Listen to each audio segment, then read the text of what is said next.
Let's speak about this with Sami Al-Arian. He's the director of the Center for Islam and Global Affairs at Istanbul Sabahattin Zaim University, and he joins us from Doha in Qatar. Hi there, Sami. So Trump's comments on Gaza that we just heard were very different to what we heard earlier from the president of Brazil and the UN Secretary General, who took the time out to really talk about the plight of Palestinians, the famine conditions, the humanitarian situations in Gaza, saying that there has to be a ceasefire for all of that. But the United States focused very much on the hostages and the Israeli perspective. It was a deceptive speech full of misrepresentations as well as lies.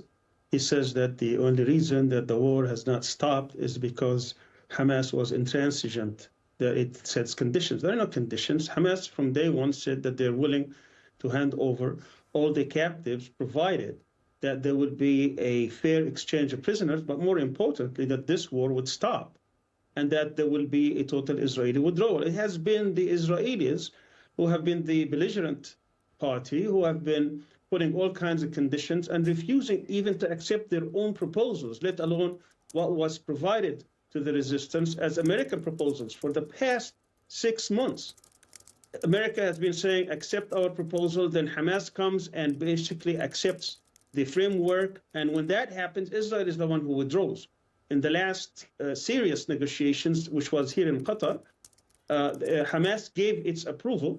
The difference was between 1,000 meters or 800 meters on some borders, because they were trying to avoid the populations being within the range of the Israeli soldiers.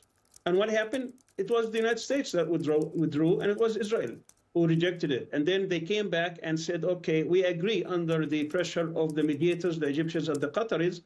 And that was like mid-August. Today, we're talking about 5-6 weeks later. And what is the answer? No answer, nothing.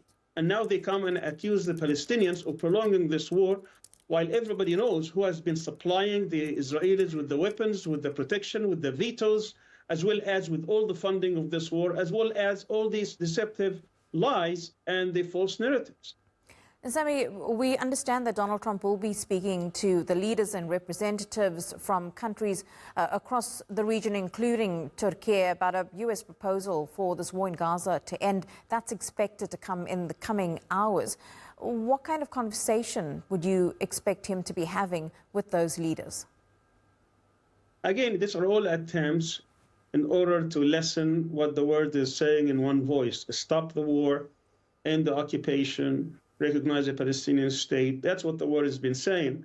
Europe, for the last 30 years during Oslo, has been refraining from actually accepting this concept, which the whole Oslo framework was about a two-state solution. Now everybody's coming in order to save the Zionist entity from itself and saying we would like to see a two-state solution. But the real conversation should really be about stop of the war. There is a genocide taking place, a genocide. Tens of thousands of people have been massacred, have been killed. There is a starvation taking place in Gaza. There is an attempt to displace the Palestinians 365 kilometers square, which has the largest population per square meter. Now they want to put all the Palestinians within 50 square miles, kilometers. That's what's taking place. And if the Arabs and Muslims are going to meet with Trump, they must have one united message: stop the war and start protecting Israel and start shielding it and giving all these really false narratives and excuses to prolong this war.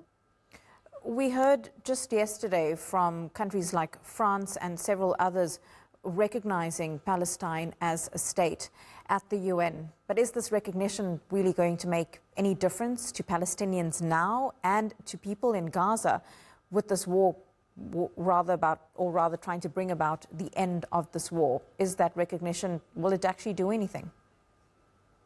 Well, let's first recognize that the only reason the world is speaking today about a two-state solution is because the Palestinians were resisting. If there were no resistance, if there was not a prison break that happened on October 7th because the whole world turned its back on the Palestinians and on their rights, no one would be talking about two-state solution today. So we have to recognize where credit is due. It's because of the valiant Palestinians, because of the resistance, it's because of the resilience of the Palestinians, the sacrifices that the population in Gaza and the West Bank have shown. The world today is talking about Palestinian rights. That needs to be recognized. But also what needs to be recognized is the intransigent parties. It's not just Israel, it's the United States who has been obstructing this process. If these leaders are serious about this recognition, they need to confront the United States. They need to take a stronger stand. There has to be teeth to this position, not simply rhetoric. They have to say that if Israel does not recognize the Palestinian state, if Israel does not give in to this call, which is the whole world speaking in one voice, stop this war, there will be consequences. Not just that they stay behind and thinking just because recognizing a Palestinian state is going to bring back the rights. So what we need to see today for this to make a difference is a real action plan. Suspend the Israeli membership of the United Nations. Stop funding Israel. Stop trading with Israel, boycotting Israel, putting real teeth behind this so that we can bring this war to an end pretty quickly. What is the role of the UN in all of this? When we heard from Donald Trump, he really lashed out at the organization as a whole, saying they're not fulfilling their duties. He spoke about the 7 wars that he has ended as the president of the United States, saying the UN played no role in that. When it comes to the war in Gaza, what is the role of the United Nations, and are they fulfilling it? Again, Trump being Trump is just exaggerating and just talking, like he's talking to his campaign supporters. This is not a statesman speech. This was a speech like he's addressing, an internal audience.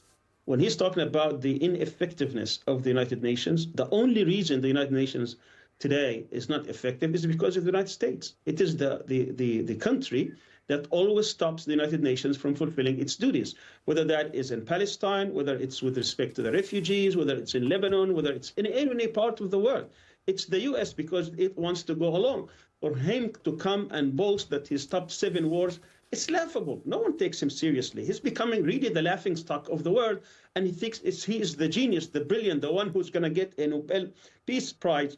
I don't know who's feeding him this information. It's just full of really of nothing, of substance. But, coming back to Gaza, the only reason the United Nations is not effective is because the United Nations does not have an army to stop the war.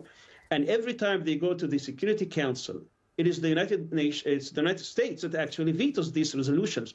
Then it becomes impotent. He is destroying whatever is left of what's called international law, because the United Nations comes, according to its charter, under this Security Council direction. And if the U.S. always is going to veto any resolution that's going to end what's happening in Gaza, then what can the United Nations do? Nothing.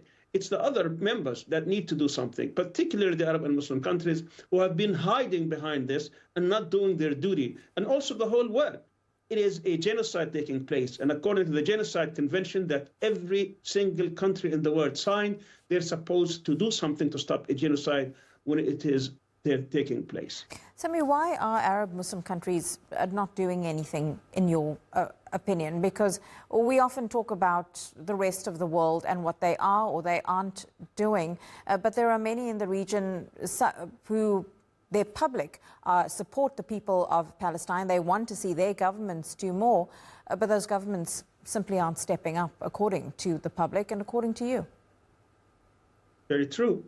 But the sad problem, the sad fact, is that most Arab and Muslim countries are not sovereign, are not really sovereign, are not independent. The United States has a lot of leverage over them. For rich countries, unfortunately, they invest trillions of dollars in the U.S. economy. The moment they take a stand, that is strong stand against U.S. policy, they are threatened. Not only that the U.S. will withhold protection, as we saw what happened in Qatar here, it did not prevent the Israelis from striking Qatar, but also there is a threat that they could confiscate their billions, hundreds of billions, possibly trillions of dollars. Let's remember, $300 billion of Russian money was confiscated after it invaded Ukraine, both in the U.S. as well as another $300 billion in Europe. And for developing countries or poor countries, they load them with loans. So you have most Arab and Muslim countries are loaded with loans from international banks. They believe that if they going to take a strong stand, that they can destroy their economies by recalling these loans or by withholding certain things, or even fomenting problems and chaos and wars and minority problems, because the U.S. can actually do that. And in many countries, you will find this problem. And to get out of this, there has to be a strong stand, there has to be sacrifices, there has to be real confrontation of U.S. and its policy. But for the most part, most countries don't want to anger or upset the United States because it has a lot of leverage over them, and they're trying to do something without angering the U.S., and it becomes impossible to do that when you know that this war, this genocide is protected by the United States, funded by the United States, and shielded by the United States. If these countries know this, and they obviously do, is this not an impetus, it's a pivot point for more countries in the region to start working together despite the differences that they have? Or are their interests still more aligned towards the United States because they rely so much on them than actually looking to others in the region or looking to those outside of the region to actually work together so that they don't become so reliant on the United States? Because many would say, and just listening to Donald Trump, that he's, quote unquote, a bully, and that he's able to get away with a lot of what he does because the United States is so powerful and because they have so much money. You're absolutely right. I mean, that should have been a reason why Arab and Muslim countries should come together. That should have been the impetus that bring these countries together and start really acting like one if they can, particularly when it comes to a genocide. There are many steps that they can take even without having to go to wars. No one is asking for them to bring armies and go and fight, but they could still do so much. There's a lot of leverage here that they could use. If the Arab and Muslim countries just threaten Trump that they're going to withdraw 10%, unless he stops the war, within a few weeks, this war would stop. 10% a month, 10% every 2 months. That's going to be about $200 billion. He can't afford to do that. And he would know that he has to do something. If they come and starting withdrawing some of their investments as well as some of their support, like the petrodollar. The only reason the United States dollar today is king is because of the petrodollar. So that means that certain countries would have to change policies. If you talk about even small steps, like withdrawing ambassadors, like withholding all kinds of events with the U.S., with Israel, there are so many steps that they can take. But we saw last week when the Arab and Muslim countries met in Doha, which was the third time after October 7th, once in 2023, 2024, now in 2025, all what comes out of these meetings is hot rhetoric, but not much in substance.